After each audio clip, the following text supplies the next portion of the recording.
Greetings and welcome back to this channel, where every morning at 5 a.m. Jamaica time, we do a reading from the Jamaican New Testament.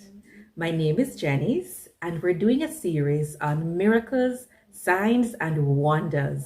I invite you all to like, comment, share, and subscribe to this channel. And for more information, you may check the description box. A God Word This, a daily reading from the Jamaican New Testament.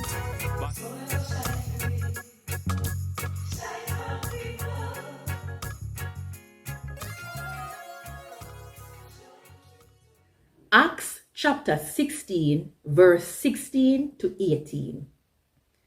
When we did go to the place where people pray to God, one girl where they take on slave meet with.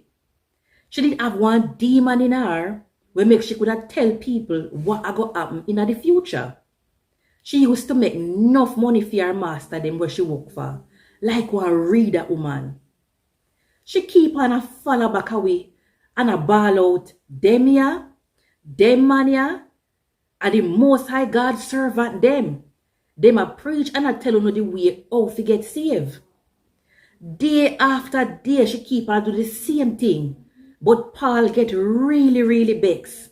So him turn around and said to the spirit on the inner the girl, say, in a Jesus Christ's name, come out her. And the spirit come out same time. A God Word This. Thank God. Want more info? Check the description box. Little more.